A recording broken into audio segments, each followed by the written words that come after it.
Hello, Dominic here. I'm the festival director of the Bournemouth Writing Festival, and I can't believe that the Writing Festival is just around the corner, happening on the 26th, 27th, and 28th of April 2024 in Bournemouth Town Centre. Now, Bournemouth has a huge literary connection, and there's lots of famous authors that have resided here or visited here. Hattie Miles is going to be replicating her literary walk of Bournemouth again at this year's festival, and that's where she takes you on a walk around some of Bournemouth's famous authors. So she will take you to the Hotel Miramar where Tolkien stayed, and she will talk about Mary Shelley and a bunch of other famous writers and authors that were from Bournemouth. So last year she did 2 talks, and both of them sold out. So because they're very there's not a lot of spaces on them, because it's very intimate walk. So if you'd like to do that, make sure you book onto that before it's too late. Now, today I am delighted and excited, I have to say, to speak to Liam Findlay, who is coming to the Writing Festival for the first time, and we'll be doing a talk called Sniff for a Better Description. And I have to say, of all the talks and speakers, he is the one that's getting the most buzz at the moment, which is fantastic. So I can't wait to hear a little bit more about what he's going to be talking with you. So his talk is going to be at 1:45 p.m. on Saturday, the 27th of April at the Pavilion Dance. And I'm glad to say here he is. Hello, Liam. Hi, Dominic. Thank you for having me. I have to say that literary walk sounds very exciting. It is really good. And, you know, because there's so many famous authors from this area, like Robert Louis Stevenson wrote Jekyll and Hyde here, you know, that I didn't know that. Brilliant. And Mary Shelley's buried in St. Peter's Church, and I think you go to her grave, etc., etc. But anyway, but enough about the people that have died. Let's talk about you. Liam is a designer for theme parks, museums, visit attractions, escape rooms, and castles. And what he specializes in is the smells to evoke people's emotions. So whether that is the stench of a Viking toilet for a museum, or the fishy fragrance of a penguin vomit for a zoo, Liam is probably the person behind it. So he's managed to combine his day job of smells in with his writing, because he has written a children's book called the Doom Town Dummies, which also has a sniff and smell element, which I'm sure you're going to be talking about. Now, Liam has also studied stop motion animation, and you should check out his stop motion book trailer on his website, because it's brilliant. So please do that after this talk. So Liam, tell us a little bit about you, because you're a fascinating guy, and where you decided to combine smells with your writing.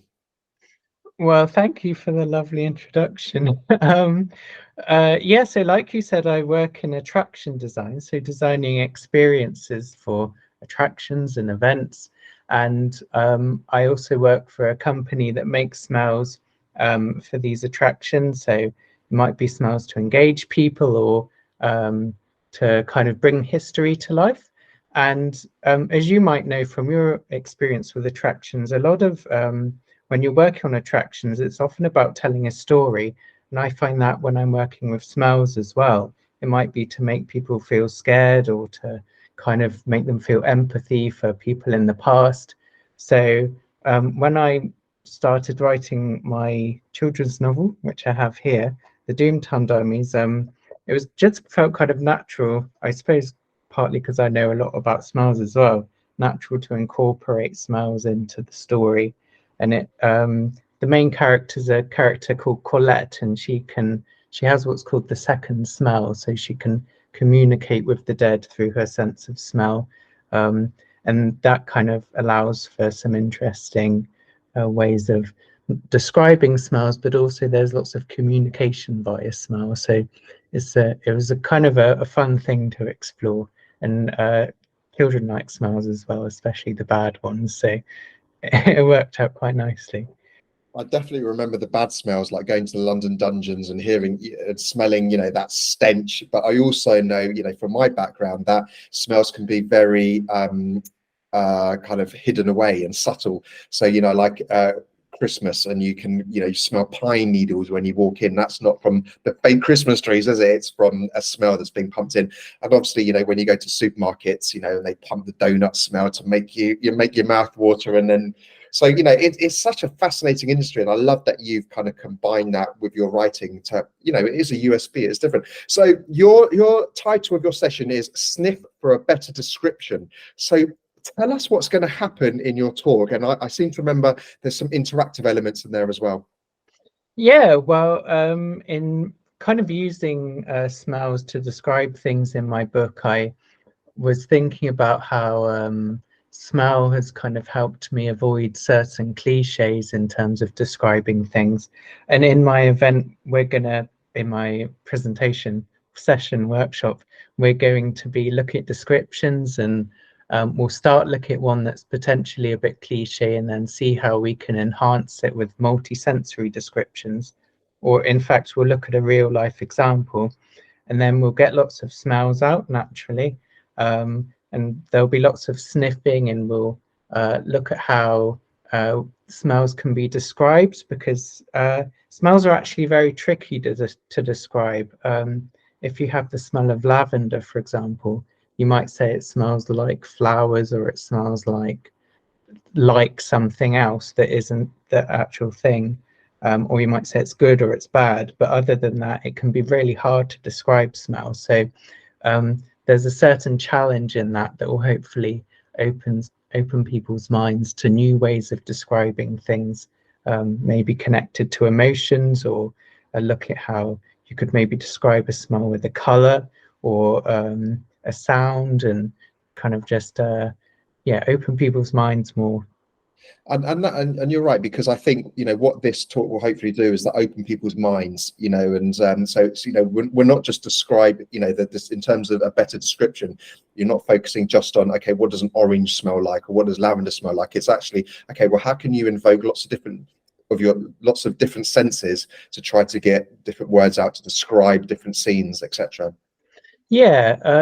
So the hope isn't, although we're using smell as a vehicle for that, it's not necessarily to help people describe smells better, but to kind of, like you say, look at ways that multisensory language can kind of enhance what you're writing.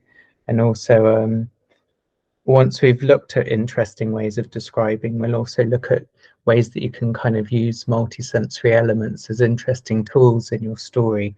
So maybe there's a villain that has a certain smell, and you can always smell them before they appear, which can kind of build some tension, little fun tricks like that. Lots of and it'll kind of have a fun underlying atmosphere as well, I suppose, as sniffing always provides. That is just brilliant. I love that idea of being able to smell the character smelling the villain before they arrive on the page. I think that's fantastic. So so what are you hoping then people take away from your talk? Is it an ability to describe better descriptions? Like, are you giving them a little toolkit of how to do it? I'm hoping that kind of the methodology that we use, that's not the most fun word to be using here, is it? Sniffing stuff and describing them, and kind of pulling these interesting descriptions out will hopefully help people, slightly inspire them, but also show them that they have the ability to kind of push themselves to describe in more interesting and engaging ways. And hopefully there'll be a few little handy tools that they can pick up from that as we go through, because although it will be very kind of fun and unusual, there'll be lots of proper practical handy things that they can kind of make a note of as we go through. Yeah. Well, that is brilliant. And as I said, this is getting a lot of buzz already, this talk. So make sure you book your ticket to come and see Liam Findlay at 1:45 p.m. on Saturday, the 27th of April. And he's going to be at the Pavilion Dance. And the title of his talk is Sniff for a Better Description. I'm really looking forward to this one. So thank you so much for joining me today, Liam. Thank you. I'm looking forward to it. Looking forward to seeing everyone and sniffing with them. Great. All right. Thank you so much. And yes, looking forward to seeing you all on the 26th, 27th, and 28th of April 2024 at the Bournemouth Writing Festival. Take care.